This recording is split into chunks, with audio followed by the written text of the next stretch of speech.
ಸೂಚಿಸುತ್ತದೆ. ಶುಭ ಸಾಯಂಕಾಲ. ತಂಗಾಳಿಯಲ್ಲಿ ನಮ್ಮ ಮುಂದೆ ಆಸೀನರಾಗಿರುವಂತಹ ಪ್ರಾಂಶುಪಾಲರೇ, ಗುರುವೃಂದವೇ, ಪ್ರತಿಸ್ಪರ್ಧಿಗಳೇ ಹಾಗೂ ನನ್ನ ಆತ್ಮೀಯ ಗೆಳೆಯರೇ, ಇಂದು ನಾನು ವಿದ್ಯಾರ್ಥಿ ಅಮರೇಶ್ ರಾಷ್ಟ್ರಕೂಟ ಸದನದಿಂದ ನಿಮ್ಮೆಲ್ಲರ ಮುಂದೆ ಚಿಕ್ಕ ಮಕ್ಕಳು ಎಂಬ ವಿಷಯದ ಬಗ್ಗೆ ಒಂದೆರಡು ಮಾತನಾಡಲು ಹೊರಟಿದ್ದೇನೆ. ಸಿರಿವಂತೆಯ ಅನುಭವ, ದಾರಿದ್ರ್ಯದ ಕೊರತೆ, ಸೋಲು ಗೆಲುವಿನ ಅರಿವಿರದೆ ಮನ ಬಂದಾಗ ಮುಗುಳ್ನಗುವುದು ಚಿಕ್ಕ ಮಕ್ಕಳ ಸ್ವಭಾವ. ಚಿಕ್ಕ ಮಕ್ಕಳು ಮುಗುಳ್ನಕ್ಕರೂ ಚಂದ, ಗಹಿಗೈಸಿ ನಕ್ಕರೂ ಚಂದ. ಬಿದ್ದಾಗ ನೋವಾಗದಿದ್ದರೂ ಜೋರಾಗಿ ರಾಗ ತೆಗೆದುಕೊಳ್ಳುವುದಂತೂ ಇನ್ನೂ ಅಂದ. ಚಿಕ್ಕ ಮಕ್ಕಳಿಗೆ ಲೋಕಜ್ಞಾನವಿರುವುದಿಲ್ಲ.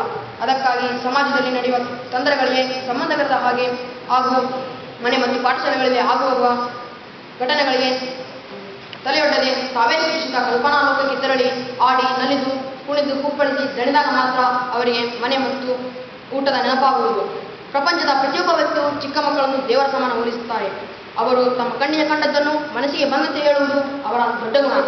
ಚಿಕ್ಕ ಮಕ್ಕಳನ್ನು ಸಭೆ ಮತ್ತು ಸಮಾರಂಭಗಳಿಗೆ ಕರೆದುಕೊಂಡು ಹೋದಾಗ ಅವರ ರಂಪಾಟವು ಇಡೀ ಸಭಿಕರನ್ನು ಅವರತ್ತ ಸೆಳೆಯುವಂತೆ ಮಾಡುತ್ತದೆ. ಕಾಲಾನುಕ್ರಮೇಣ ಪಾಲಕರು ಚಿಕ್ಕ ಮಕ್ಕಳನ್ನು ಶಾಲೆಗೆ ಕಳುಹಿಸುತ್ತಾರೆ. ಆದರೆ ಅದಕ್ಕೂ ಮೊದಲು ಮನೆಯಲ್ಲಿಯೇ ಅವರ ಶಿಕ್ಷಣದ ಅಡಿಪಾಯವಾಗಬೇಕು.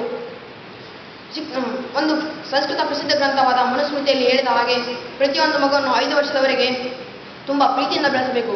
5 ರಿಂದ 15 ವರ್ಷದವರೆಗೆ ಅವರನ್ನು ಕಟ್ಟುನಿಟ್ಟಿನಿಟ್ಟು ಒಳ್ಳೆಯ ಅಭ್ಯಾಸಗಳನ್ನು ಬೆಳೆಸಬೇಕು.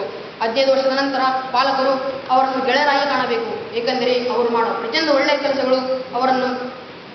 ಕೆಲಸಗಳನ್ನು ಅವರು ಪಾಲಕರ ಮುಂದೆ ಹೇಳಿದಾಗ ಅವರು ಕೆಟ್ಟದ್ದು ಒಳ್ಳೆಯದನ್ನು ವಿಭಜಿಸಿ ಅವರನ್ನು ಉತ್ತಮವನ್ನಾಗಿಸುತ್ತಾರೆ.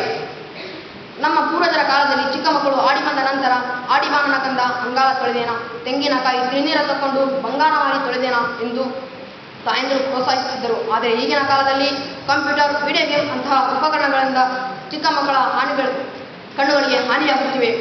ಅದಕ್ಕಾಗಿ ಪ್ರತಿಯೊಬ್ಬ ತಾಯಿಯು ಚಿಕ್ಕ ಮಕ್ಕಳನ್ನು ಕಂಪ್ಯೂಟರ್ ಲೋಕದಿಂದ ಹೊರತಂದು ಅವರನ್ನು ನಮ್ಮ ಪೂರ್ವಜರ ಕಾಲಕ್ಕೆ ಮರಳಲೇಬೇಕು. ಚಿಕ್ಕ ಮಕ್ಕಳ ಮನಸ್ಸು, ಹಾವ ಭಾವ ಎಲ್ಲವೂ ಮೃದುವಾಗಿರುತ್ತದೆ.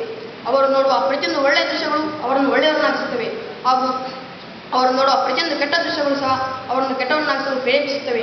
ಅದಕ್ಕಾಗಿ ಚಿಕ್ಕ ಮಕ್ಕಳನ್ನು ಆದಷ್ಟು ಕೆಟ್ಟ ದೃಶ್ಯಗಳನ್ನು ಕಾಣದಂತೆ ಅಡಗಿಸಲೇಬೇಕು. ಚಿಕ್ಕ ಮಕ್ಕಳು ಬೆಳೆಯುವ ಮೊಳಕೆಯಲ್ಲಿ ಇದ್ದ ಹಾಗೆ ಅವರು ಚಿಕ್ಕವರಿದ್ದಾಗಲೇ ಅವರನ್ನು ಒಳ್ಳೆಯ ಹವ್ಯಾಸಗಳನ್ನು ಬೆಳೆಸಬಹುದು. ಆದರೆ ದೊಡ್ಡವರಾದ ನಂತರ ಅವರನ್ನು ಕಿಂಚಿತ್ ಸಹ ಬದಲಾಯಿಸಲು ಆಗುವುದಿಲ್ಲ.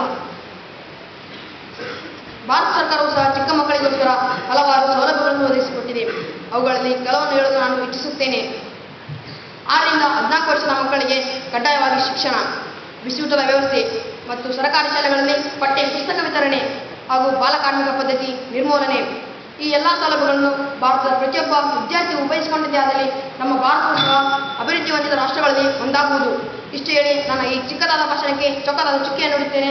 ಧನ್ಯವಾದಗಳು. ಸಿರಿಗನ್ನಡಂ ಗೆಲ್ಗೆ, ಸಿರಿಗನ್ನಡಂ ಬಾಳ್ಗೆ.